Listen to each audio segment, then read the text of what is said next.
Hello, and welcome to Living with Invisible Disabilities. I'm Shawnette Good with Joshua's Voice. Today, we'll be exploring the challenges, successes, and misconceptions of living with invisible disabilities. Today, specifically, we're going to be talking with Bronson Layton.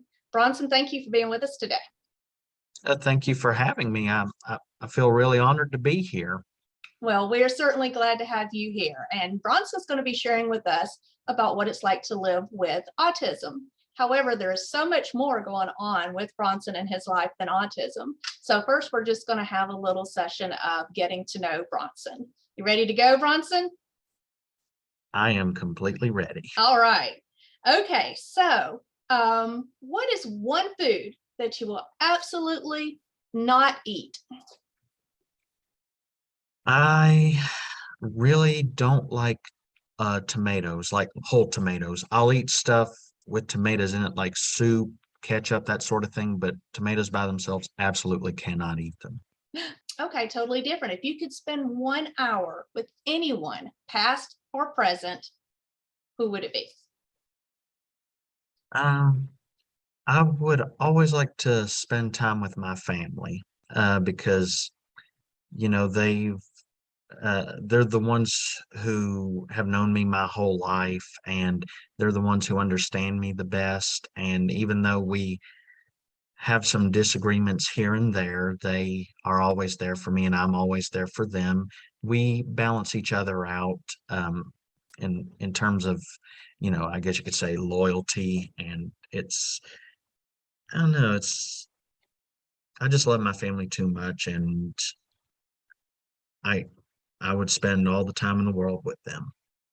Family is the most comforting place. You know, you can always go to family no matter what is going on in your life to celebrate, to deal with difficulties. Family's the one thing that's always there. So I totally get that. Well, where would you visit if you could visit anywhere real or imagined?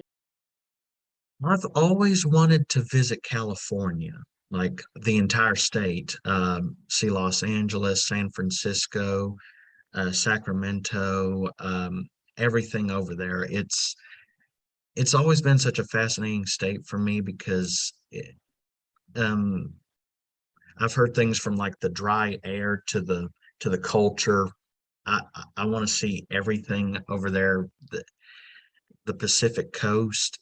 It I've always wanted to see more of the Hollywood side, and it's one of those things like I'm 24 years old, but I feel like that's one of the biggest items on my bucket list.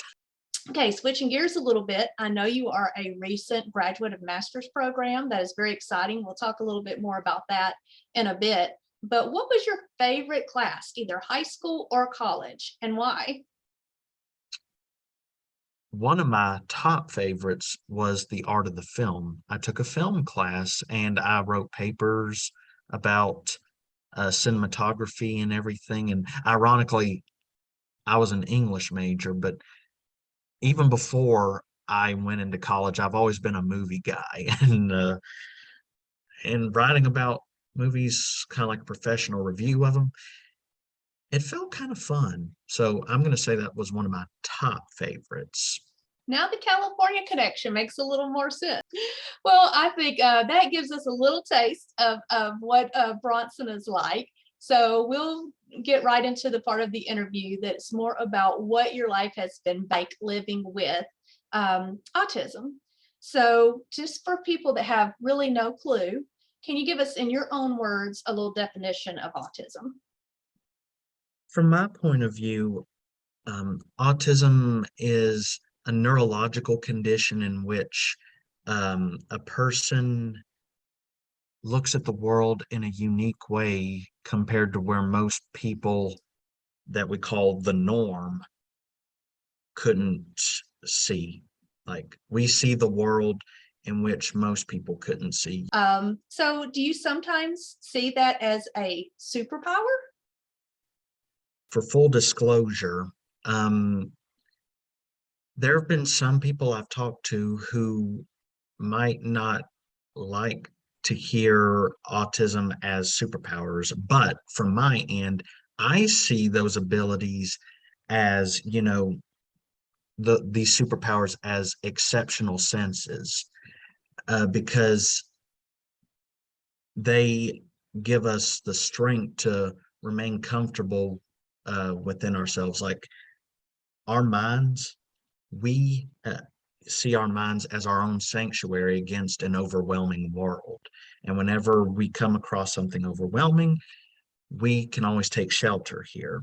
And that's what keeps us exceptionally strong against the world. So I would call that a superpower. I know from information you've shared before that you learned about your autism diagnosis quite a bit later than when you actually received that. How do you think that shaped your childhood? Well, let's see. I learned about my autism diagnosis when I was 15. And before then, I always had this suspicion about why I behaved differently compared to my peers. I had these weird interests in some stuff that my peers didn't have in when I was 15 and I found out about my autism diagnosis. I was in denial at first because I couldn't believe it. So the more I began to understand autism, the more I researched about it, and then I slowly began to accept the reason why I acted so shy, quiet, isolated, and different around my friends when I was younger, because I had an answer to that lifelong mystery. And ever since I accepted my autism diagnosis, I use that as an inspiration to keep going, because I keep hearing these stories about how autistics, some of them struggle to get a job, like live on their own, and they even sometimes uh, find it hard to make a living. But um, it's not their fault, because, like I said earlier, this is an overwhelming world. Even for a neurotypical, it would be difficult to make a living. And so I use my own diagnosis to motivate me to to sort of be somewhat of a symbol uh, for hope for those on the spectrum, to prove or at least show them that we can, uh, that we have what it takes to uh, make a living and be something of ourselves. I love that. So you were able to embrace that and use that once you came to accept it to propel you forward to make sure that you could be the evidence of what people with autism are able to do. And you have been successful. Tell us about what you've recently accomplished in your education and also in your personal life. You've got a lot of exciting things that have happened recently.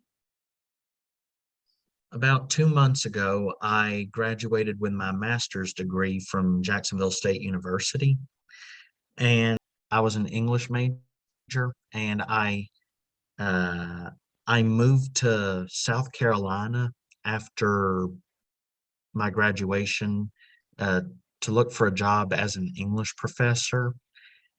And very recently, like about over a week ago, I went to Disney World and I proposed to my girlfriend, and we're engaged, and we're now living in a phase where, I'm finding a job as a professor. She's in chiropractic school. And once I get my career built and once she's certified as a chiropractor, around that time, we're going to get married and make a family of our own. So, what would 15-year-old Bronson that just learned this big scary thing, what would he think looking at Bronson now? Oh, easy.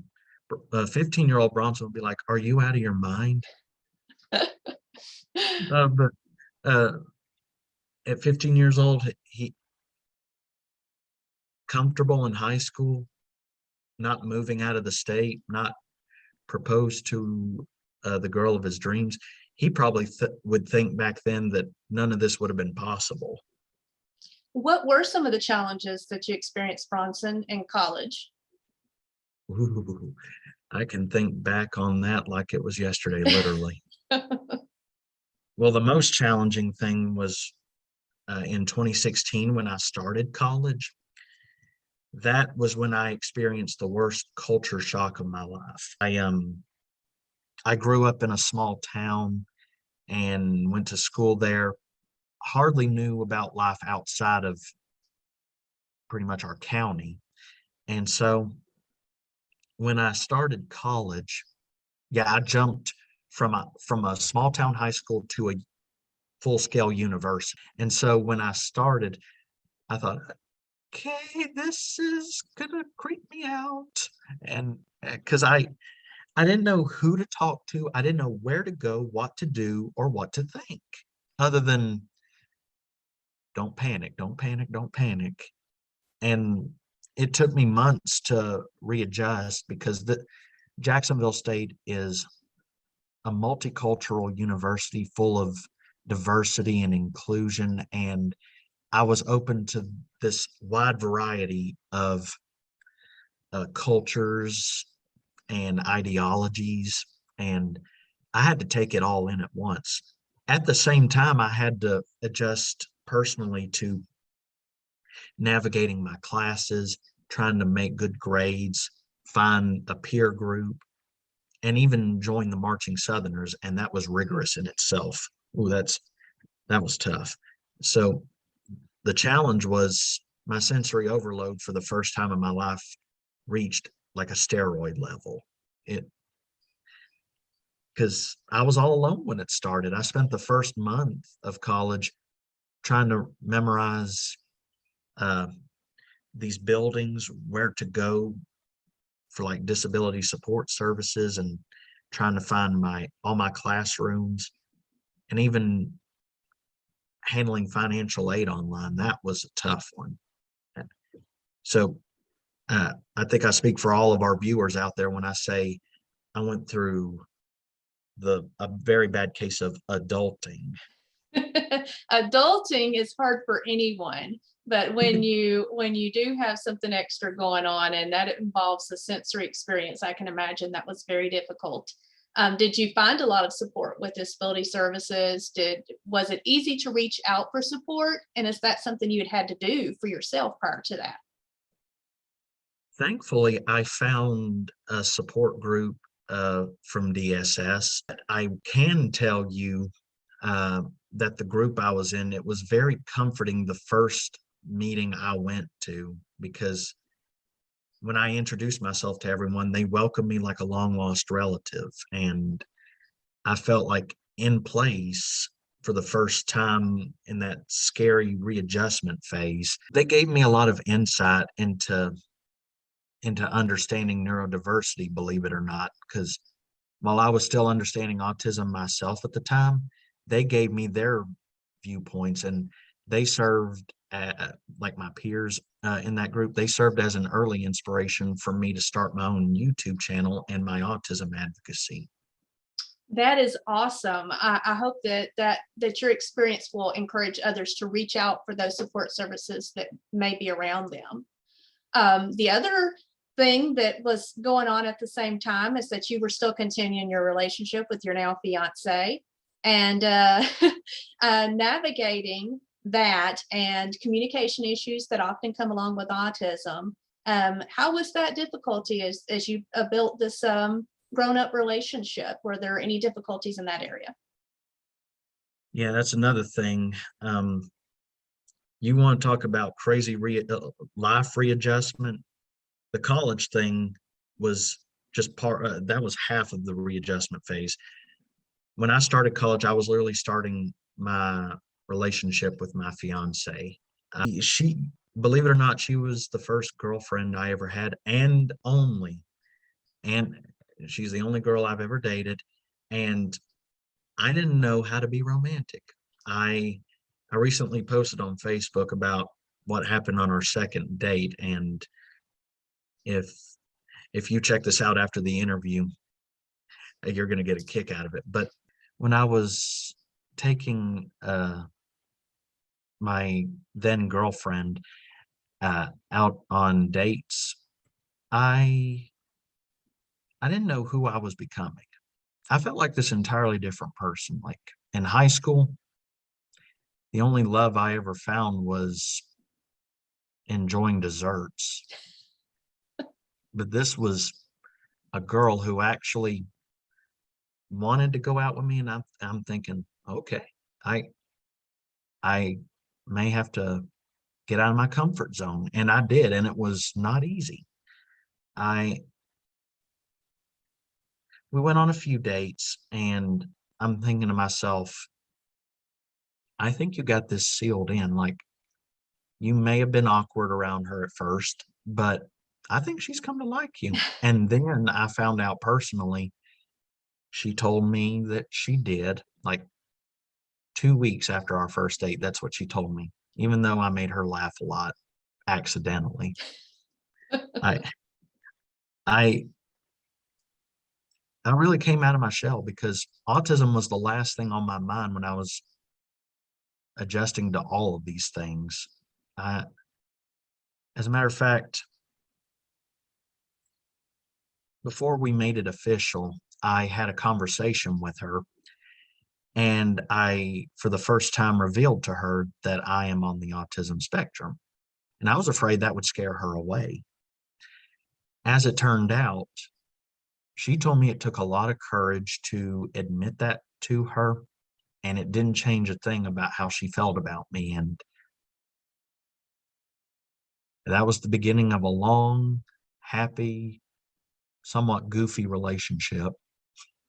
That is amazing. So, that is the key to all relationship is being open and honest with one another. So, I think that's wonderful. And I know you have a great future ahead of you. What are some of the misconceptions that you would like to clear up around autism, people with autism, and what they're capable of? Well, I do know that one misconception about autism is that a lot of neurotypical people would have an interaction with an autistic, and then they would think, this person doesn't know what he or she is talking about, or they have this kind of misguided assumption that autistics don't have enough experience to know what they're talking about or what they're doing.